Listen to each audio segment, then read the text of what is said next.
గురు సాక్షాత్ పరబ్రహ్మ తస్మై శ్రీ గురవే నమః. ఓం నిత్యం శుద్ధం నిరాభాసం నిరాకారం నిరంజనం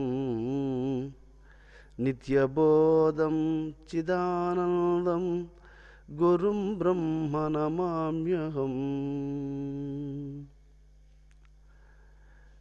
తల్లి నిన్ను తలంచి పుస్తకము చేతన్బోనితి నీవు నాయుల్లం బందున నిల్చి జృంభణముగా నుక్తుల్ సుశబ్దంబులు శోభిలంబల్కుమునాదు వాక్కునల్ సంప్రీతిన్ జగన్మోహిని స్వలాబ్జాక్షి సరస్వతి భగవతి భారతీ పూర్ణేందు బింబానన. ముముక్షువులు ఏ సత్యస్వరూపుణ్ణి లక్ష్యమునందుంచుకొని సేవిస్తూ ఉన్నారో, అమృతత్వం అనగా ఏదో నిత్య పూజలు అందుకోదగినటువంటి ఆ బ్రహ్మణ్యమూర్తియగు సద్గురునాథుని పాదపద్మములకు శిరస్సాష్టాంగ నమస్సుమాంజలుడు.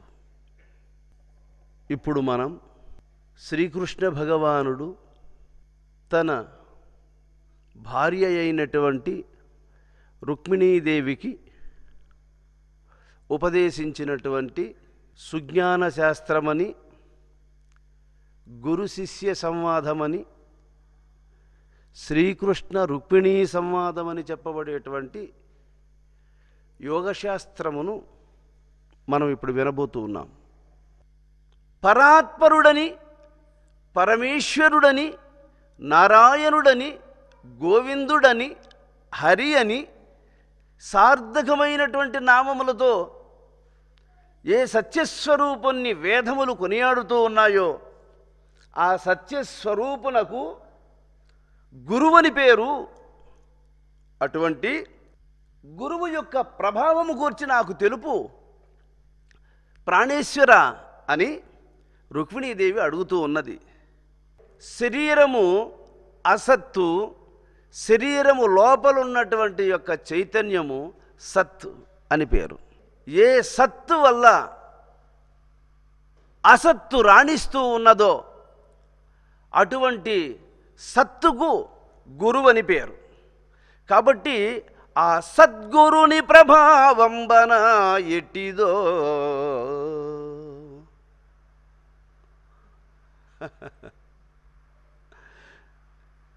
తెలుపుమని అనిన పడతిగిని దయావనదియగు నందనందనుండును చెప్పదొడంగే ఇట్టులున్న విదంబును. ఉన్నది ఉన్నట్లు యథార్థాన్ని దయాస్వరూపుడై కృష్ణ పరమాత్మ తన ముద్దుల భార్య అయినటువంటి పతివ్రతా శిరోమణి అయినటువంటి పుణ్యాత్మురాలకు రుక్మిణీదేవితో ఇలా అంటున్నాడు. రుక్మిణి, గురుడనగా పరుడనదగు, పరుడనగా కేవలాత్మ పరిపూర్ణుడగు, పరిపూర్ణుడే గురుడగు, అగ్గురు తెరిగిన వాడే జగతి గురుడగు తరుణి.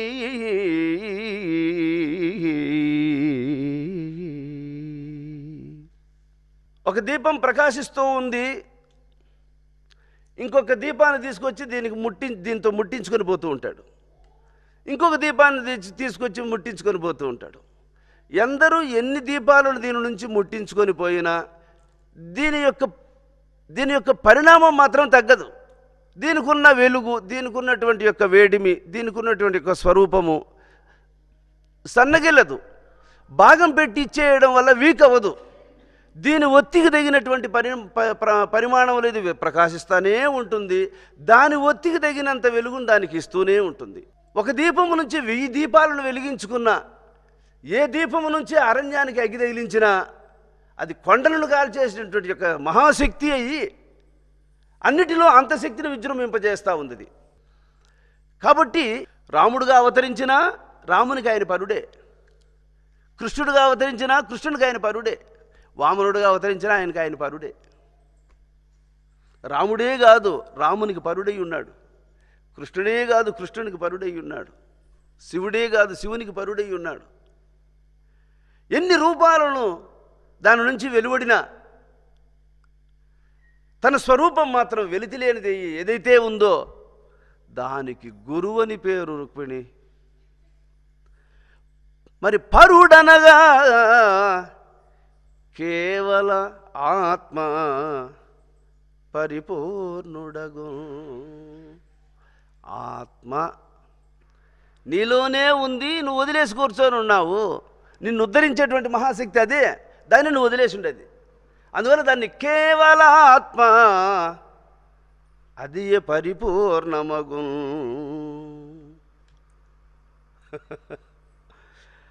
ఆ గురు తెరిగిన వాడే జగతి గురుడగు తరుణి. దీన్ని గుర్తించినటువంటి వాడు లోకములో అతడే గురువు. పరుడగు ఆ భగవంతుని వరుస దిల్పునతడే సుగురుండుగు. నరుడెవడైనా గురి తెల్పనేరకుండిన గురుడెట్లగువాడు పశువు కుంభినిలోనన్. విలక్షణుడు, సాక్షియు, అనంతుడైనటువంటి భగవంతుణ్ణి తెలియజేసేటువంటి యొక్క గురువు భగవంతుడే రుక్మిణి. ఆ ధర్మాన్ని తెలియజేయకుండా ఉండేటువంటి వాడు, తెలియజేసే నేర్పు ఎరుగని వాడు గురువు ఎట్లా అవుతాడు? గురువు కాదు, పశువుతో సమానమే. తల్లి తండ్రి గురుడు దైవమనుట చేత తల్లి బిడ్డకెట్లు తండ్రిని చూపు అట్లు గురుండే శిష్యునకు దైవమును చూపవలయు జుమ్మి. ఇటివాడే గురుడు తరుణి.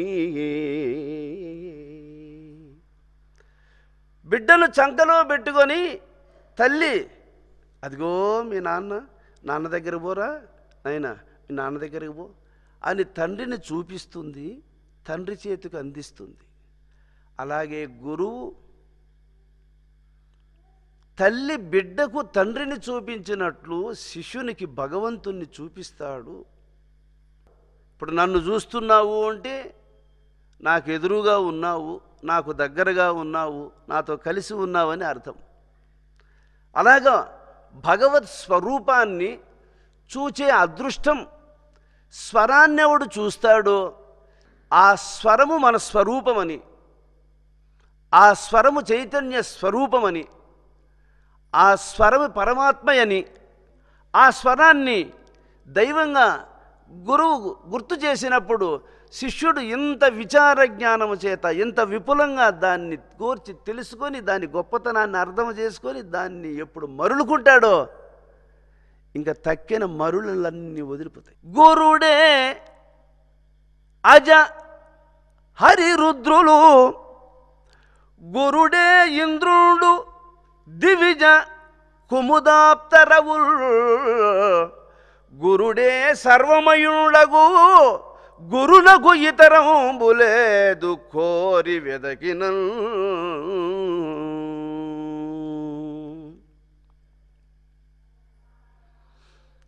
సృష్టికి మూల పురుషుడైనటువంటి బ్రహ్మ గురువోయ్,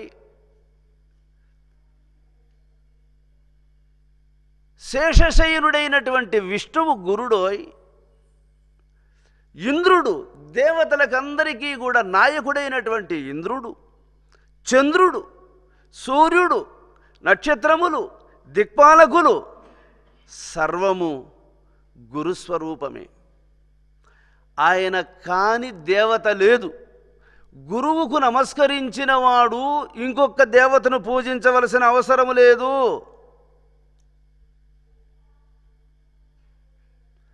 సర్వదేవతా స్వరూపుడు గురువు, సర్వదేవతలు ఏ సత్యస్వరూపముతో మమేకమత్వము కలిగి ఉన్నారో, ఏ సత్యస్వరూపము నుండి వాళ్ళు ఆ శక్తిని పొంది ఉన్నారో, ఆ సత్యము సర్వదేవతలకు ఆశ్రయనీయుడైనటువంటి యొక్క పరమాత్మ గురువు. అందువల్ల గురువును ఉపాసించిన వాడు, గురువును సేవించిన వాడు ఇంకొక దేవతను ఆరాధించిన అవసరం లేదు అని ఎందుకు చెప్తున్నాడంటే, సర్వదేవతలను పూజించిన ఫలితం గురువును పూజించిన వానికి కలుగుతుంది. సర్వదేవతలను పూజించినట్లే. అందువల్ల గురు నాకు ఇతరంబు లేదు కోరి వెదకిన. నువ్వు భారతదేశాన్ని ఇసిపెట్టి ఇతర దేశాలకు కూడా పో, ఎవరి దగ్గరికి పోయి కూడా, ఎవరి దగ్గరికైనా పోయి చూడు, వాని ముక్కులో, భారతదేశంలో ఎవరెవరి ముక్కులో ఎవడు తిరుగుతూ ఉన్నాడో వాడే ఇతర దేశాల్లో ఉండే వాళ్ళ ముక్కులో కూడా వాడే తిరుగుతూ ఉన్నాడు, ఇంకొకటి కూడా తిరుగుతూ ఉన్నాడు. చూడు, అమెరికాకు పో, లండన్కు పో, మలేషియాకు పో, ఇతర ఎన్ని దేశాలు అన్ని దేశాలకు పో, అందరినీ ముక్కు పట్టుకొని చూడు ఒకసారి. వీడు తప్ప ఇంకొకటి ఎవడైనా ఉన్నాడేమో. కోరి వెదకిన రెండేవాడు లేడు. అనేక ఉపమానముల ద్వారా ఆ భగవంతుని గురించి నీకు తెలియజేస్తూ ఉన్నాడు. అంటే పరమాత్మ నెరుగజేసిన గురుడే భగవంతుడిలను గుర్తెరిగిన ఆ గురుడే ఇహపరములకును గురుడగు. ఆ గురుడే గురుడు గురువులకెల్ల. ఈ లోకంలో ఎంతమంది గురువులు ఉండారో అందరికీ గురువు ఆయనే ఓయ్. అదే చెప్తున్నాడు, పరమాత్మ నెరుగజేసిన గురుడే భగవంతుడిలను గుర్తెరిగిన ఆ గురుడే ఇహ పరములకును గురుడగు. ఇహలోకములో ఉండే మానవులకందరికీ గురువు ఆయనే, పరలోకములో ఉండే దేవతలకందరికీ గురువు ఆయనే ఓయ్. దేవతలకు మానవులకు ఒక గురువు, దేవతలకు ఒక గురువు, ఇద్దరు గురువులు లేరు. ఇద్దరు గురువులు ఉంటే కాంపిటీషన్ వచ్చేది, ఇద్దరు లేరు. వాళ్ళకు ఒకడే గురువు, వీళ్ళకు ఒకటే గురువు. అందువల్ల మీరు ఏడున్నా నా దగ్గర ఉన్నట్లే, ఆడున్నా నా దగ్గర ఉన్నట్లే, ఇక్కడున్నా అక్కడున్నా ఏ లోకములో ఉన్నా నా పరిధిని దాటేదానికి లేదు.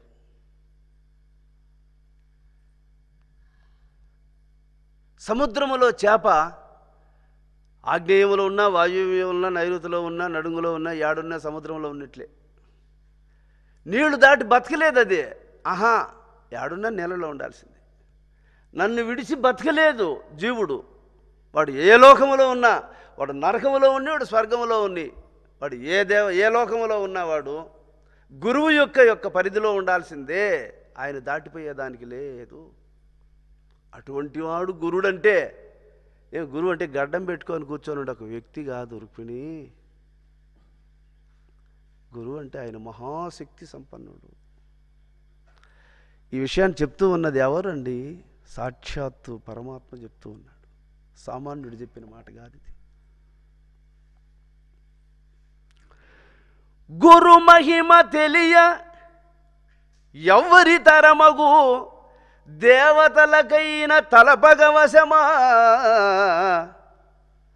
ఆయన ఇంతటోడు అని భూలోకములో ఉన్న మానవులు కాదు, దేవలోకములో ఉండే దేవతలు కూడా అంతుపట్టలేరు ఆయన మహిమను. హరిహర దాతలు నాదిగా గురుపాదమే గతియటంచు గొలుతురనిశము. హరిహర దాతలు నాదిగా త్రిమూర్తుల సైతము గురుపాద పద్మములే దిక్కని ఆయన్ని సేవిస్తున్నారు రుక్మిణి. మరి అటువంటి భగవంతునికి గురువు అనే పేరు ఎందుకు వచ్చింది అంటే చెప్తా విను. మరి గు వర్ణము బో మొదలింటి మాయ. గు అంటే మాయ, దాని నడల్చునట్టిదియా రూ వర్ణంబుగాన అరయ గురు శబ్దమీ భువనములకు మిల్చినది. గురు మహిమను నెల్చవశమే. గు అనగా మాయ, రు అనగా మాయను అణచేటువంటి యొక్క మహాశక్తి. గురు అనే 2 అక్షరముల యొక్క మహిమను వర్ణించడానికి ఎవ్వరికీ సాధ్యం కాదు. అంతటి యొక్క మహిమాన్వితమైనటువంటి వాక్యం అది.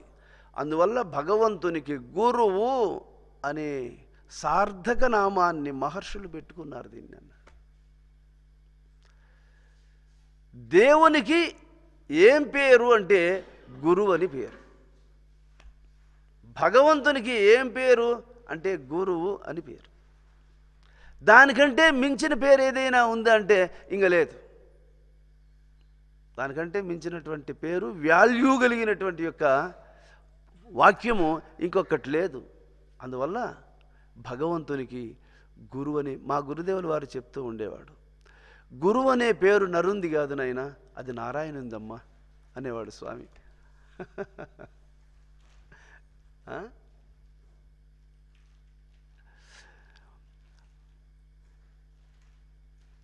గురు పదవి అది ఇచ్చేది కాదురా,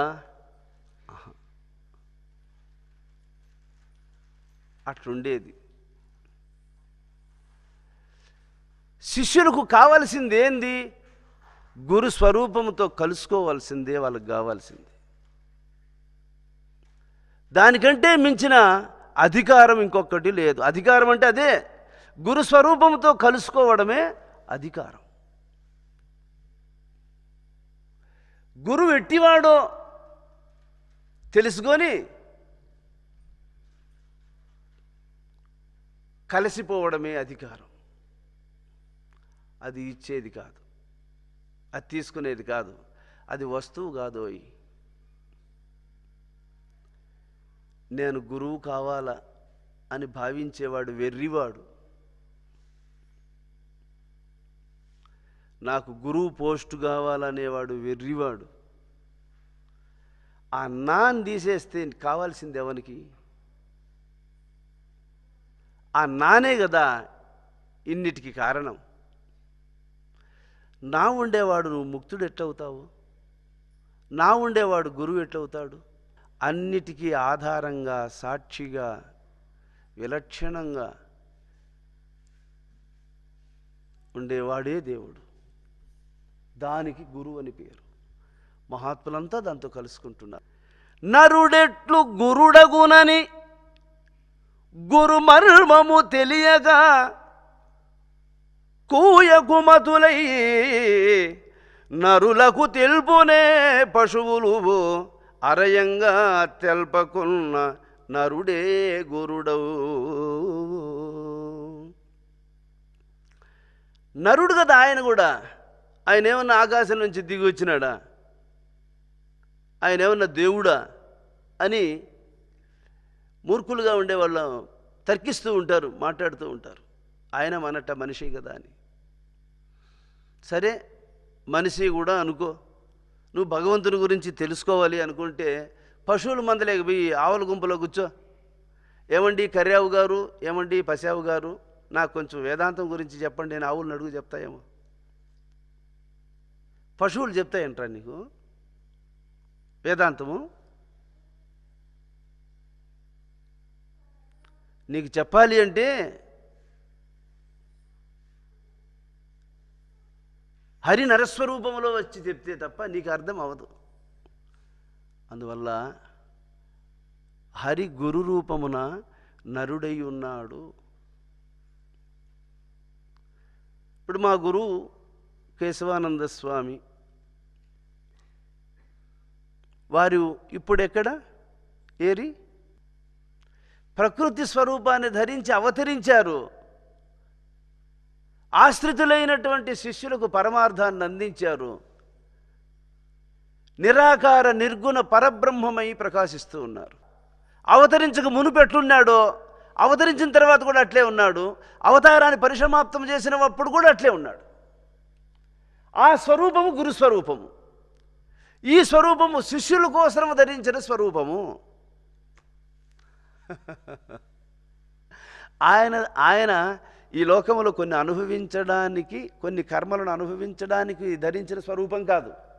గురువు ఎప్పుడు కూడా ఈ లోకంలో ఆయన కూడా కొంచెం చేసుకొని ఉన్నాడు, పాపం దాన్ని అనుభవించడానికి వచ్చాడు అనేవాడు కాదు ఆయన. ఆహాహా. అదే మనం అప్పుడప్పుడు చెప్తా ఉంటాం చూడండి, పశువుల కాపరి అడవికి పోతాడు ఆవులు వెనకంటి. ఎందుకు? వాడు కూడా గడ్డి తినేదానికి కాదు,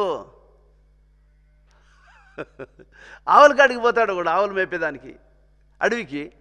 ఎందుకు పోతున్నాడు వాడు అంటే వాటితో పాటు గడ్డి తినేదానికి కాదు, పొద్దుగూకే లోపు, సాయం సమయం లోపు వాటిని మళ్ళీ ఇంటికి మళ్ళీ గమ్యాన్ని చేర్చుకోవాలి కాబట్టి సంరక్షకుడుగా వెళుతాడు. సూర్యుడు అస్తమించే లోపు వాటిని మేపుకొని మళ్ళీ ఇంటికి తీసుకొని వస్తాడు. అందుకోసం వాడు వెళుతాడే కానీ పశువులాగా కసువు తినడం కోసరం కాదు.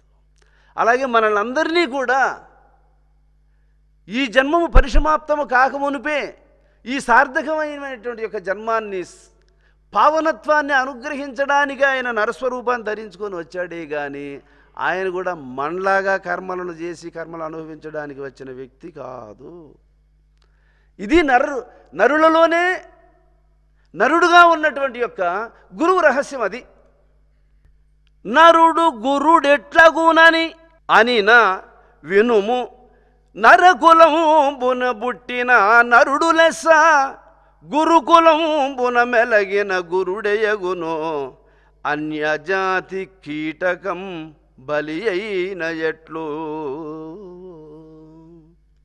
నరుడు ఎట్లా గురుడు అవుతాడు అంటే వాడు గురుకుల వాసము చేస్తూ గురుస్వరూపాన్ని మనసులో ధరించుకొని నిరంతరము గురునామస్మరణ చేస్తూ ఉన్నట్టయితే వానికి గురువు రూపం వచ్చేస్తుందట.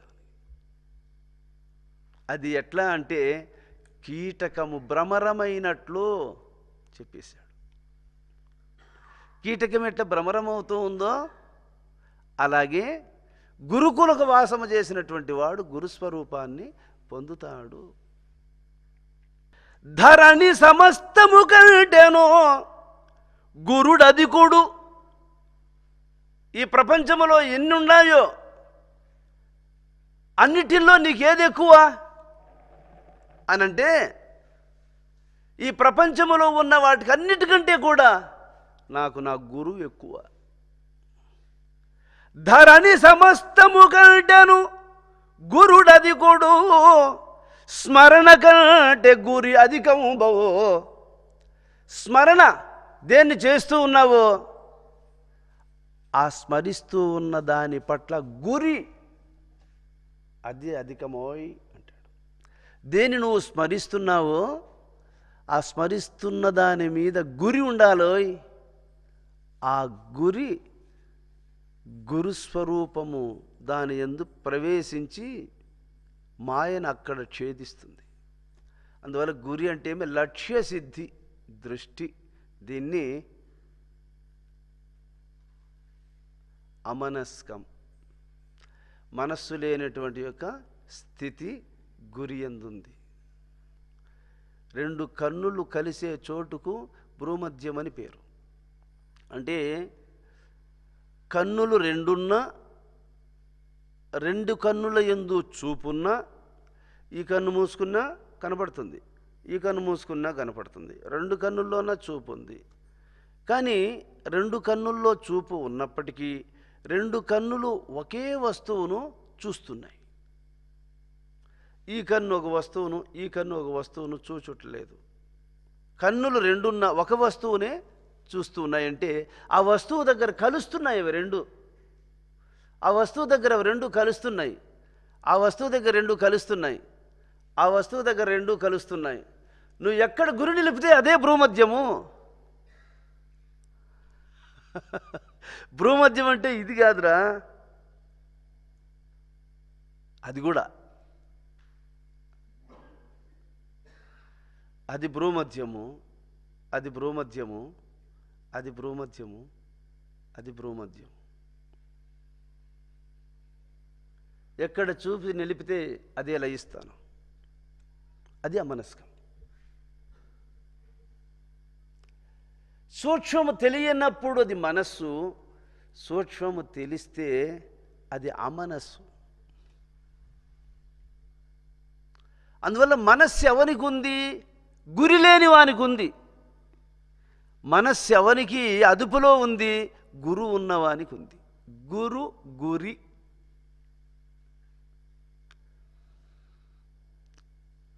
అది అందువల్ల ధరణి సమస్తము కంటేను గురుడధికుడు, స్మరణ కంటే గురి అధికంబో.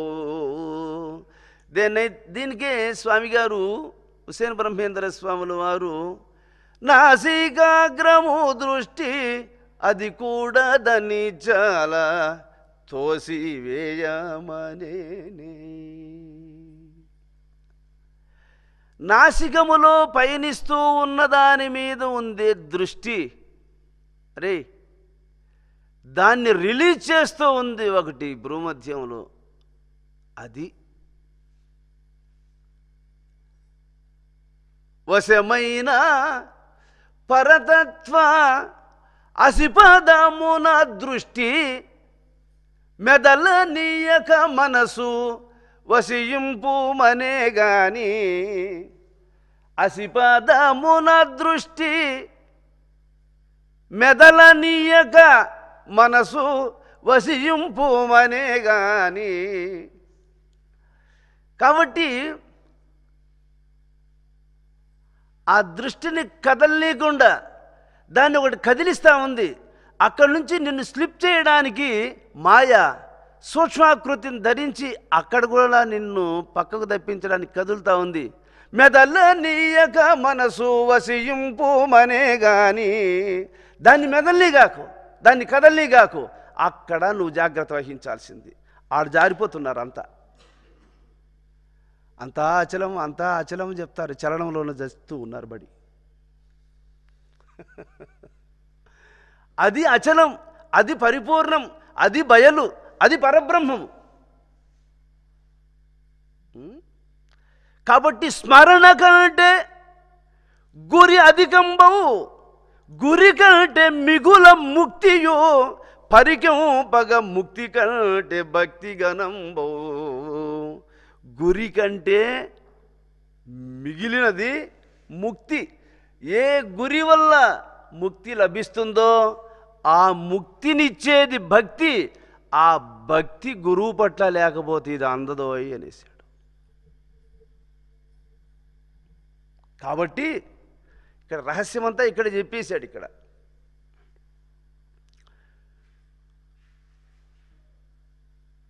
కాబట్టి స్మరణ కంటే, గురి కంటే, ముక్తి కంటే భక్తి శ్రేష్టమైనది.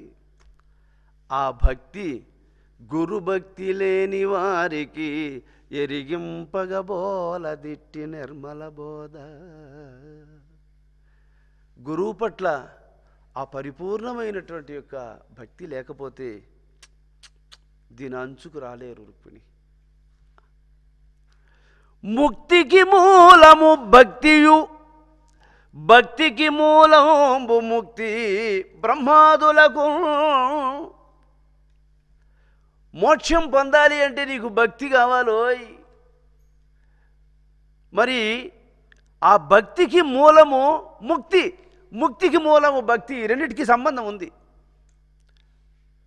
ముక్తికి మూలము గురుడే, భక్తియే లేకున్న ముక్తి బడయగవశమే.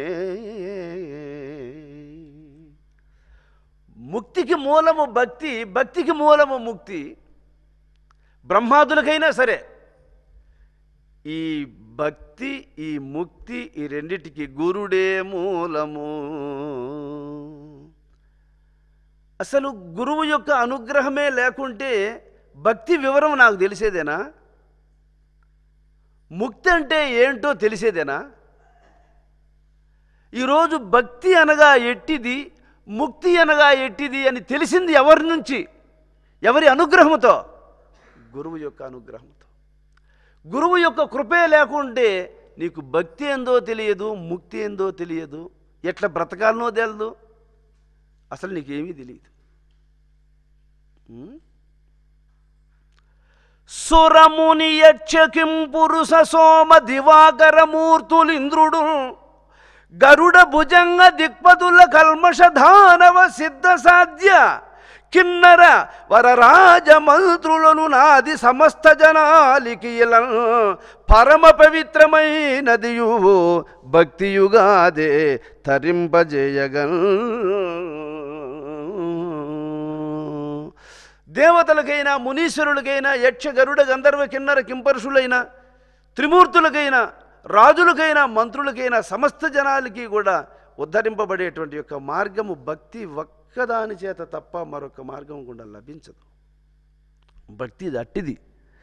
కాబట్టి గురు మహిమ ఇట్టిదనుచును గురు తెరుగగలేక మాయ కూపములోన జ్వరనయ్య నరులు సద్గురు మరుగెరుగకయున్న ముక్తి మార్గము గలదే.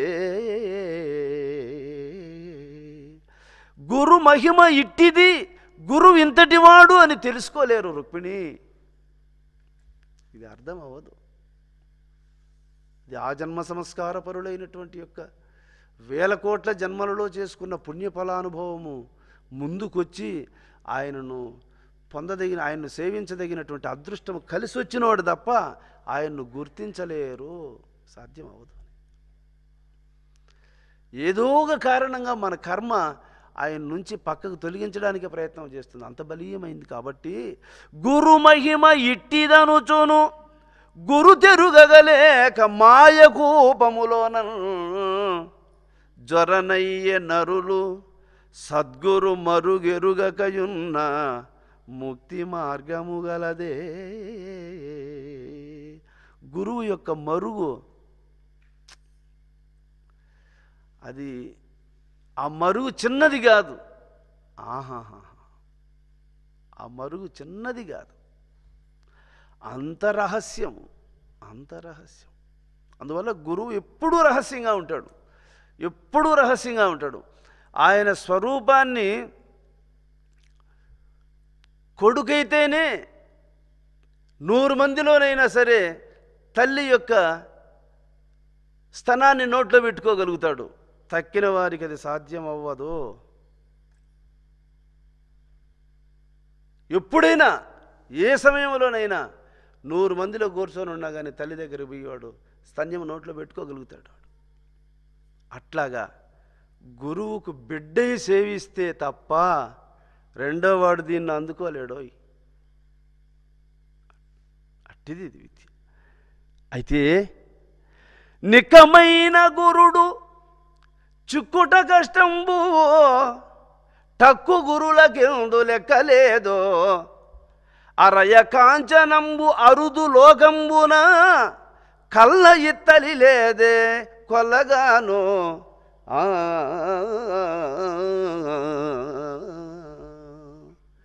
ఈ యథార్థమైనటువంటి బోధన అందించేటువంటి గురువు ఈ లోకములో అరుదుగా ఉంటాడు రుక్మిణి. కోట్ల కొలది నక్షత్రాలున్నా చంద్రునితో సమానమా? గురుచంద్రుడు అట్టివాడు. అందువల్ల నా గురువు చంద్రుడని చెప్పుకున్నాడు శయన బ్రహ్మేంద్ర స్వాములు వారు.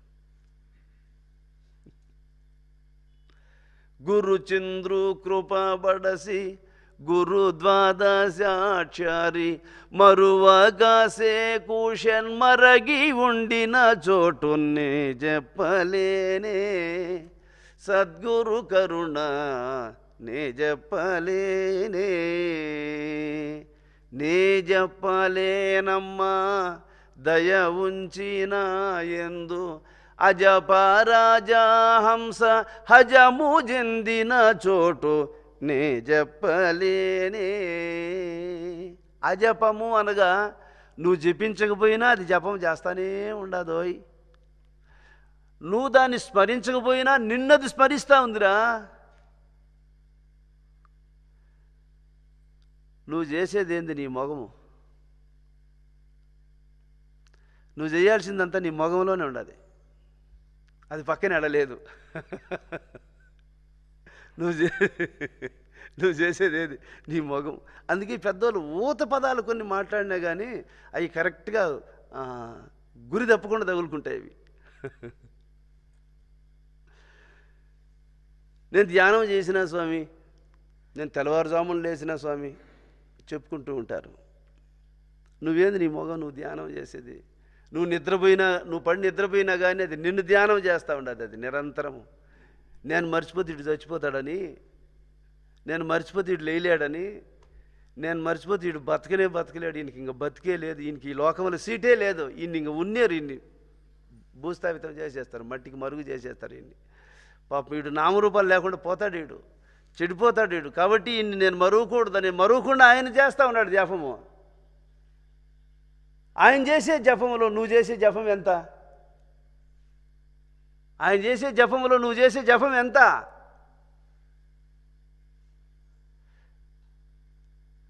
ఎంతున్నా కడతేరిపోతావు. ఆయన చేసే అంతలో ఎంతుంటే చాలు కడతేరిపోతావు. అందుకే గింజ ఇంతలా ఉన్నా చిన్న నాముగిన సీమ కొరికేసిందంటే ఆ గింజ మళ్ళీ బతకదు, మొలకెత్తదు. శనగింజ ఇంతలా ఉంటుంది, నాము సీమ కొరికేస్తుంది, మళ్ళీ అది బతకదు, మొలకెత్తదు. శనగింజ వెనక పక్కన పురుగు తొలిసి దొంకబడిపోయినా కానీ నాము కరెక్ట్గా ఉన్నదంటే మొలకొచ్చేస్తుంది. అది గింజంతా బాగుండి నాము కొరికేస్తే మాత్రం అది మొలకెత్తదు. కాబట్టి ఆ నాము అండి, ఈ నాము, ఆ నాము మాయ కొరికేయకుండా ఉండాలి. ఆ నామును మాయ కొరికేయకుండా ఉండాలి. ఆ నామును కాపాడుకోవాలి. అందుకే మన హిందూ సాంప్రదాయం నామం పెట్టుకోవడానికి కారణం అది, బొట్టు పెట్టుకోవడానికి కారణం అది. పూజ్యనీయుడు అక్కడున్నాడు, అలంకరించదగిన వాడు అక్కడున్నాడు. కాబట్టి అక్కడ తిలకం పెట్టుకుంటున్నాం, మనం నామం పెట్టుకుంటున్నాం. ఇంత గొప్ప నిగూఢమైనటువంటి రహస్యాన్ని నీకు అందించిన మహాత్ముడు గురువు. అయితే వాళ్ళు ఈ లోకములో యథార్థంగా శిష్యుడు తన యొక్క జీవత్వాన్ని లయమనర్చుకోదగినటువంటి యొక్క స్థితిని అందించదగినటువంటి గురువులు లోకములో అరుదుగా ఉంటారు. రుక్మిణి, ఇత్తలు దొరికినంత చీపుగా బంగారు దొరకదు. నిజమైనటువంటి యొక్క గురువులు ఈ లోకములో ఎంతమంది ఉన్నారు? లోకములో గురువులు అబ్బా, శిష్యులే తక్కువ ఉన్నారు, గురువులే ఎక్కువ ఉన్నారు. గురువులకు అందరికీ గురువు ఒకడు ఉన్నాడు. ఆయన గుర్తుపెట్టుకుంటే గురువు అనుగ్రహం సంపాదించినట్లే. గురువు కావాలి అని అందరూ కోరుకోవచ్చు. గురువు కావాలి అంటే అర్థం ఏమి? గురువు నాకు కావాలా, నీకు కూడా కావాలా, నీకు కూడా కావాలా, నీకు కూడా కావాలా, అందరికీ కావాలా. గురువు కావాలని కోరుకో, గురువుని తెలుసుకో, గురువుని సేవించు, కలుసుకో. నిన్ను ఎవరు వద్దన్నారు? గురువు నాకు అవసరం లేదా, నీకు అవసరం లేదా, నీకు అవసరం లేదా? అందరికీ అవసరమే. అందరికీ గురువు కావాలా. నేనే గురువు కావాలా? నువ్వే, నీకే గురువు కావాల్సిందే. ఆ గురువుని తెలుసుకో, కలుసుకో. అంతేగాని గురువుకు వేరే గురువు కావాలనేది మాత్రం అది గురువులు ఆలోచించేదే కానీ గురువుల నిర్ణయం అది కాదు.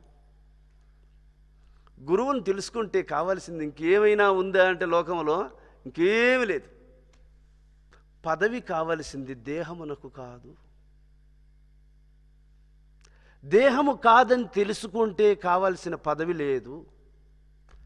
దేహము నేను కాదు అని తెలుసుకుంటే ఇంకా తనకు కావలసిన పదవి లేదు. ఇంకా తాను ఇంకా ఆత్మయే, తాను ఇంకా పరమాత్మయే.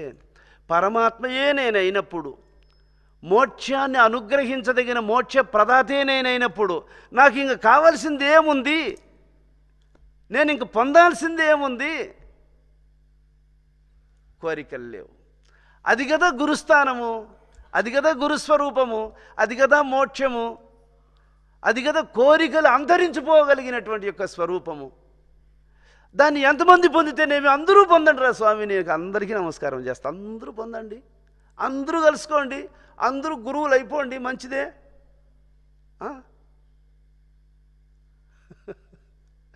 అందరూ గురువులు కావాలనే కదా మహాత్ములు అందరూ కోరుకునేది అదే. మీరు గురువు అవ్వాలి, గురుస్వరూపంతో కలుసుకోవాలి, గురువు అయిపోవాలి, గురువుతో కలిసిపోవాలి. అదే మోక్షము. అంతేగాని భిన్నంగా ఆలోచన చేసి స్వామి అయితే పూలదండలు వేస్తారు, స్వాములు అయితే దండాలు పెడతారు, స్వామి అయితే మనకు గౌరవ మర్యాదలు ఉంటాయి. ఈ ఆలోచనలు కలిగే వాళ్ళు గురువులు కారు. ఇది పనికిరాదు. నమస్కరించేవాడెవడు, నమస్కారాన్ని పొందేవాడెవడు? ఎవరికి నమస్కారం చేసేది? ఇద్దరుంటే కదా. ఉన్నది ఒక్కడేనని చెప్పి తెలుసుకున్న తర్వాత ఎవరికి ఎవరు నమస్కారం చేసేది? ఎవరికి ఎవరు పూజించేది? ఎవరిని ఎవరు పూజించేది నాయన? ఇది తెలసితే మోక్షము, తెలియకున్న బంధము.